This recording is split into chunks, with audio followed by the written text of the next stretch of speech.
आप मैं जो अडियाला के सामने ये जो हर वक्त हंगामा रहता है, मैं कह के तंग आ गया, आप क्यों मीटिंग नहीं करवाते? उसकी क्या वजह है? मतलब वाकई इनका आर्गूमेंट ये कि आपके कंट्रोल में नहीं है। नहीं, बात यह है कि देखें, बात यह है कि ये ख्वाहिशात की एक लंबी लिस्ट है।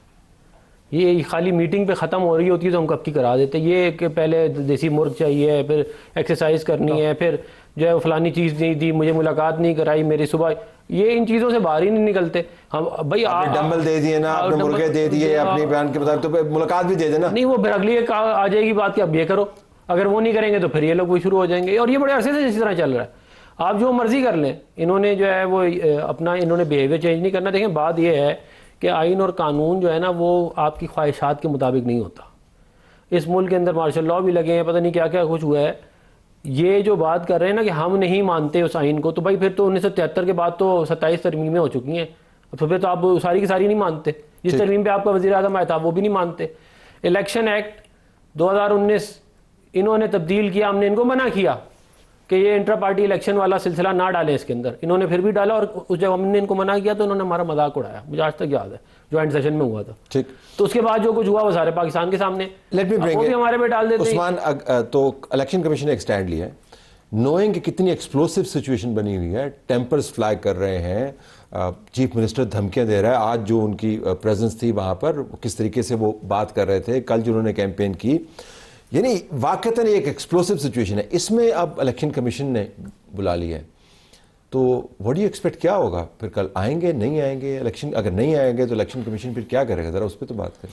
सर, इलेक्शन कमीशन इस वक्त बड़ा क्लियर है। आज इलेक्शन कमीशन के ऑफिशियल से जो मेरी बात हुई, तो इलेक्शन कमीशन के ऑफिशियल्स का कहना था कि हमें इलेक्शन एक्ट 2017 हमें ये पावर देता है कि इलेक्शन कमीशन साफ शफाफ इंतखाबात कराए। ज़िमनी इंतखाबात के मामले पर अगर आप देखें तो इलेक्शन एक्ट 170, 174, 175 और 183 ये इलेक्शन एक्ट की सेक्शन हैं, जिसमें ये इलेक्शन कमीशन को ये पावर देता है कि आपने अगर कोई सरकारी ओहदेदार या पब्लिक ऑफिस होल्डर अगर वो इलेक्शन कैंपेन में जाकर किसी खास उम्मीदवार की कैंपेन करे तो उसको 6 माह कम से कम सजा है और 50,000 रुपया जुर्माना इलेक्शन कमीशन कर सकता है सुहेल आफरीदी साहब को, या जुर्माना करेगा, डिस्क्वालीफाई हो जाएंगे। ये अगर सजा होगी तो फिर डिस्क्वालीफाई हो जाएंगे। इसमें जो ज़िमनी इंतखाबात के दौरान अगर किसी फर्द, शख्सियत या पब्लिक ऑफिस होल्डर ने इंतखाबात के पुरअमन इनेकाद में मुदाखलत या खलल डालने की कोशिश की तो उसके खिलाफ सख्त कानूनी कार्रवाई होगी। As a consequence he can be disqualified. ज़रा अडियाला की ओर वापस आए। मेरा सवाल ओरिजिनल यही था कि अगर ये सारा कुछ ना होता तो क्या ये सारा कुछ हो रहा था जिसको अभी हम प्रोग्राम कर रहे हैं? ये इलेक्शन बयानात देते ना देते, इलेक्शन कमीशन नोटिस ना लेता, क्योंकि इसकी जितनी जड़ है वो अडियाला से जुड़ती है जाके बज़ाहिर। तला साहब, अडियाला बज़ाहिर एक सामने नज़र आ रहा है, लेकिन गुज़िश्ता 2-3 समातों से गालबन इनकी फैमिली की मुलाकात नहीं हुई। उससे पहले मैडम उज़मा, डॉक्टर उज़मा जॉन की मुलाकात हुई, इनके वकील भी जाते रहे। अब एक तारक फजल चौधरी साहब का भी गुज़िश्ता दिनों कुछ एक बयान आया था जो गालबन आप साहब की नज़र से गुजरा होगा कि इस हवाले से एक कानून मौजूद है कि फैमिली का हक है, वकला का हक है, लेकिन उसके बाद जेल मैनुअल आ जाता है। अब जो इनकी मुलाकातें नहीं हो रही, उसमें मामला ये है कि पुलिस जो वहाँ पे सिक्योरिटी के लिए खड़ी है, मुलाकात कराना उनकी डोमेन नहीं है। ठीक, कल इनका ये मुतालबा था कि SHO सदर बैरूनी हमें नेक्स्ट ट्यूसडे के लिए डेड श्योरिटी दे कि ये मुलाकात कराएगा, और वो इनको बार बार ये कह रहा था कि ये मेरी डोमेन नहीं है। इसके बाद मामला बिगड़ा, और मामला फिर इस हद तक बिगड़ा कि पुलिस और डिस्ट्रिक्ट गवर्नमेंट को अलीमा खान साहबा के एक कज़न इस्लामाबाद में रहते हैं, गालबन अरसलान खान उनका नाम है, उनको वहाँ पे बुलाया गया रिक्वेस्ट करके। उन्होंने इनसे मिन्नत समाजत की, फिर आधे घंटे का टाइम लिया गया कि हम डिनर करके उठ जाएंगे। डिनर करने के बाद ये फिर वहीं पे बैठ गए और फिर मामला बिगड़ गया। लेकिन उस मामला बिगड़ने की सूरत हाल भी कोई इतनी संगीन नहीं थी जिस तरह उसकी हाइप क्रिएट की गई। पंजोता साहब भले से इख्तलाफ करें, जब वो खवातीन पुलिस एहलकार वहाँ पे आई, नजरों की आपकी तरफ देखते हैं ना, तो मुझे फिर थोड़ा सा खवातीन पुलिस एहलकार वहाँ पे आई, उससे पहले इनके 2 अरकान असेंबली जो वहाँ पे मौजूद थे, उनको बाकायदा मेरी आंखों के सामने SHO सदर बैरूनी ने जाके कहा कि खवातीन को खवातीन वाला काम करने दें, मर्द यहाँ से हट जाएं। वहाँ पे तलखी हुई और धक्कम पेल हुई। अब खवातीन वाला जो मामला है उसमें कोई मर्द मौजूद नहीं था। मैं ये आपको हल्फन कहता हूं, मैं भी वहां पे मौजूद नहीं था। ठीक, कोई मर्द भी नहीं था। अब जो पुलिस के एहलकार भी नहीं थे, पुलिस वाले तो सारे ही उन्होंने पीछे हटा दिए थे। नहीं, ऊपर नहीं थे, लेडीज पुलिस वहां पे अपने सर्कल में थी। ठीक। और ऊपर नहीं थे पुलिस वाले। अच्छा नईम साहब, अगर आपसे पूछता हूँ, ये अडियाला का जो मामला है, ये वैसे किस किस्म का जुल्म है कि लेके जाते हैं, चक्री में छोड़ते हैं, वहां से खाना खाते हैं, फिर वापस चलते, फिर आ जाते हैं, फिर मतलब आप जो बड़ा मुकम्मल और जामा काम करते होते थे ना, आप तो जब पकड़ते थे छोड़ते नहीं होते थे। बात ये है कि ये तो आप जिसकी बहन बहन, जिसकी माँ, जिसकी बेटी के साथ सलूक होता है ना, जो ये वो फील कर सकता है। नहीं, उनकी दूसरा बंदा तो लिखी लिखाई आपने जेलों में डाली, फॉरवर्डेड एज रिसीव कर देता है। मरियम नवाज, लेकिन डाला। देखिए मरियम नवाज करप्शन वाले मामले, आप इमरान खान करप्शन में अंदर नहीं, इमरान खान जो है अपने केसेस की वजह से हैं, और जो केसेस बनाए गए हैं वो सबको पता है कि किस वजह से केसेस बनाए गए। चलें ठीक है, आपकी मान लेते हैं कि करप्शन के केसेस हैं, तो क्या बहनें वकला, मेरा लिस्ट में नाम था अफनान साहब, मुझे क्यों नहीं मिलने दिया गया? 6 वकील जो हैं, फैमिली मेंबर नहीं है, मेरे भाई वकील हैं, हम 6 वकीलों के नाम जाते हैं, कोऑर्डिनेटर लिस्ट भिजवाते हैं, हाई कोर्ट का हुक्म है, ठीक है जी, कितने वकला थे? 6 वकला हैं, 6 वकला के नाम थे, एक को नहीं जाने दिया गया, बहुत सारे को जाने भी दिया, 2 हफ्तों भाई बहुत सारे को जाने दिया, एक को भी नहीं जाने दिया, पिछली दफा भी नहीं जाने दिया, और 2 मुलाकातों के अंदर मिलते फैमिली में एक मेंबर नहीं जा सका। अफनान साहब रिपोर्ट चेक करें, देखें, खाली ये नहीं होता कि होती नहीं मुलाकातें, पहले हुई हैं, पहले भी महदूद की हैं, तो आप बंद क्यों की हैं? आइसोलेशन में कैसे कर सकते हैं? यानी आप लोगों के बुनियादी, एक बंदे के ऊपर जेली मुकदमात हैं,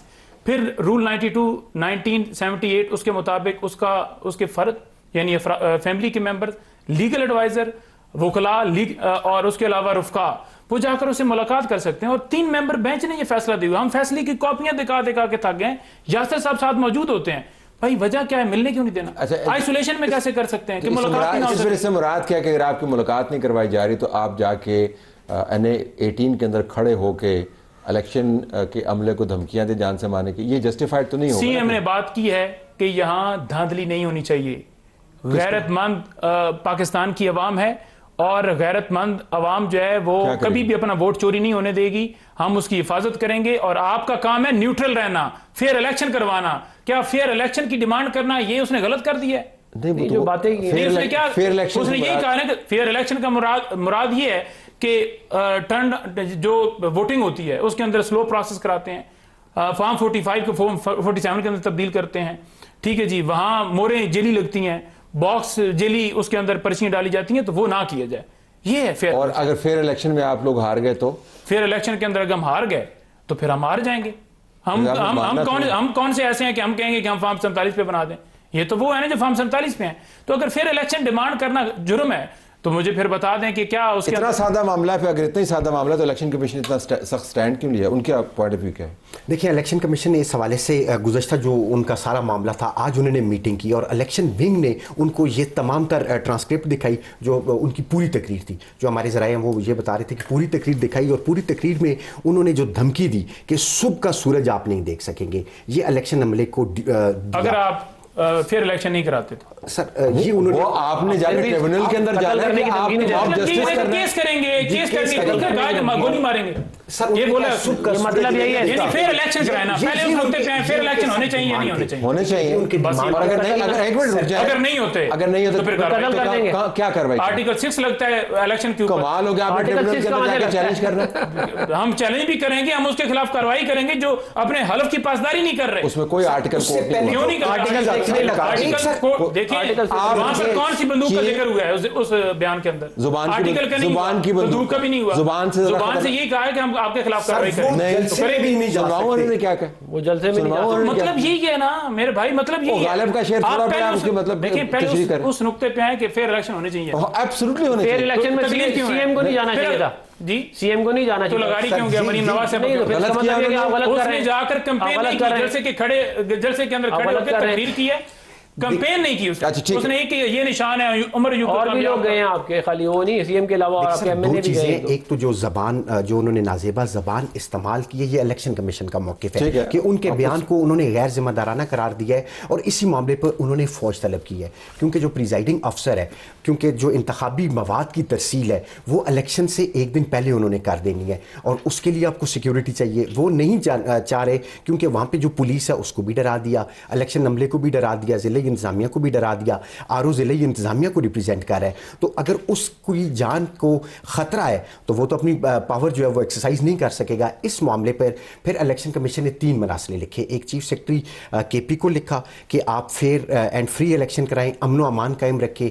फिर इसके अलावा सेक्रेटरी दिफा को लिखा कि आप अफवाज पाकिस्तान और को तैनात करें। अगर मैं पूछ पाऊँ सेनेटर साहब आपसे, चूंकि चीफ मिनिस्टर इन्वॉल्व है तो ये फेडरेशन का मामला भी है, ये सिर्फ मामला इलेक्शन कैंपेन का नहीं है, तो इसमें तो ज़रा गवर्नर भी इन्वॉल्व होता है, सदर भी इन्वॉल्व होता है, प्राइम मिनिस्टर भी इन्वॉल्व होता है।